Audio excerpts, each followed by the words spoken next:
Look at simultaneous equations that contain three variables, such as this one has x, y, and z.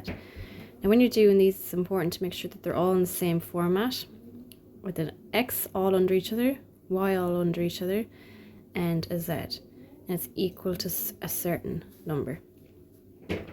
We also want to try and get rid of fractions wherever we can. So you see that this equation here has a fraction, and the second equation also has a fraction. So when it contains a fraction, you look at the number underneath the line. We only have one fraction there. So the lowest common denominator for that one is going to be 2. But if we had an imaginary, let's say we had a y over 3 here, we'd have a 2 underneath the line and a 3 underneath the line. So the lowest common denominator between 2 and 3 would be 6. So if that was the case, we'd multiply the whole line by 6 to get rid of those fractions. But we only have a 2, so we're going to multiply this line by 2 just to get rid of the fraction, and also this line by 2 to get rid of the fraction. So I'm going to rewrite down here. I'll just rewrite the first line. We're leaving that alone. Then I'm multiplying all of this line, each term, by 2. 2 goes into 2 once, and we're just left with 1 times 5. So that's going to be 5x.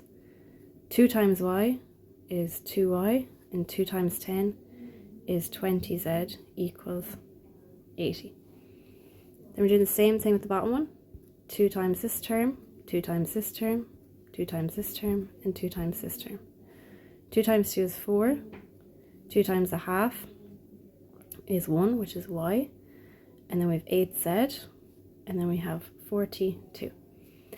So now we've rewritten our equations and there's no fraction in sight, so we can go ahead as normal. When we're doing our simultaneous equations, we are trying to get our pairings. So I'm just going to show you our pairings. So either our x's or our y's or our z's, like this. We're trying to look at which one will be easiest to work with, or which one will be easiest to eliminate first. So the first goal is to eliminate one variable. So we're going to end up with 2 equations that just have 2 variables in them, and we can do simultaneous equations with those 2 variables on their own. So the step 1 is to eliminate one variable. Okay, so if we look at the x's, we're going x, 1x, 5x, 4x. So we've got a 5 and a 4 there and a 1. In the y's we have a 1, a 2, a 1. So that looks easy enough to work with. And in the z's we have z, a 20z, and an 8z. So the y's look easiest to work with in terms of multiplying. So I'm going to choose to eliminate y. So I'm going to work with that. And what we do is we match up equation 1 and equation 2, and then we do simultaneous equations on those, and then we also match up equation 2 and equation 3. Now you can match up either one, whichever ones you want. You just need to make sure that you're using all of the equations and that you're eliminating the same variable each time. So I'm going to rewrite equation 1 and equation 2 now. So I'm working with number 1. And I'm going to look with equation 2.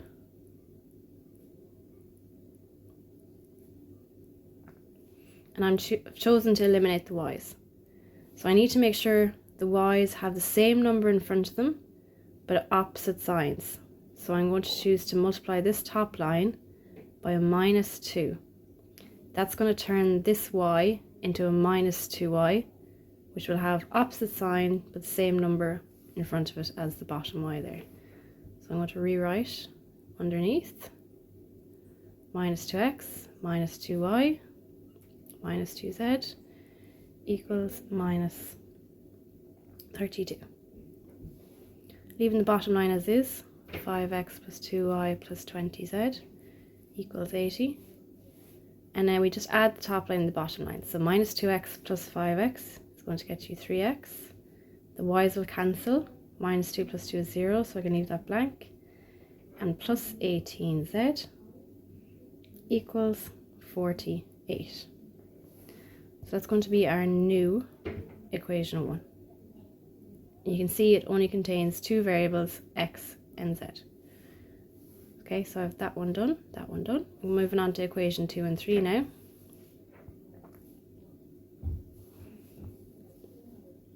So let's work with 2 and 3. 5x plus 2y plus 20z equals 80. 4x plus y plus 8z equals 42. Again, I need to make sure that the y's have the same number, so I'm going to multiply this line by -2. Rewrite underneath. And I want it to keep the top on the same.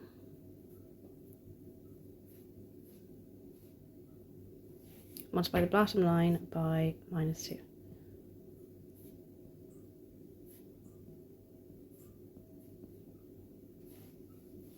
You should notice the y's are cancelling again, and we're left with a -3x plus 4z equals -4. And that's my new equation 2. And just like up here, the x and z, we have another x and a z. So that's step 1, step 2, step 3 done. The last step, step 4, is to now, with the two new equations, perform simultaneous equations on the two equations containing only two variables. Okay, so let's go do that. So we've got two new equations there in green. So I can write them over here to the side. 3x plus 18z equals 48. Minus 3x plus 4z equals -4. And we've already spotted, hopefully, that the x's are already the same sign. Sorry, already the same number, but opposite signs. So I'm not going to have to multiply this line by anything at all or rewrite it. So on this side, I'm left with 22z equals 44. Z equals 44 divided by 22. Z equals 2. Put your answer in a box there, so it's easier for the examiner to see. So Z is 22. We can now figure out what our x is, because we know what Z is now. So I'm going to sub in Z in this section. So 3x plus 18z equals 48. We know that Z is a 2 now, so I'm going to sub in the 2 where I see the Z.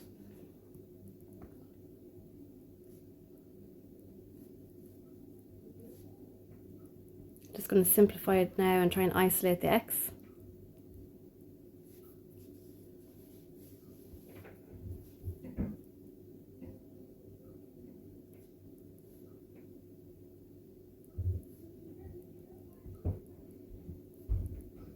So x equals 4. So I found my x value, my z value. I now need to go back into when I had the 3 variables at the top, and you can pick number 1 or any of the easiest equations that you see. Number 1 is obviously the easiest because it's just x plus y plus z equals 16. So now I'm going to sub in the 2 variables I found, x and z, into my first equation.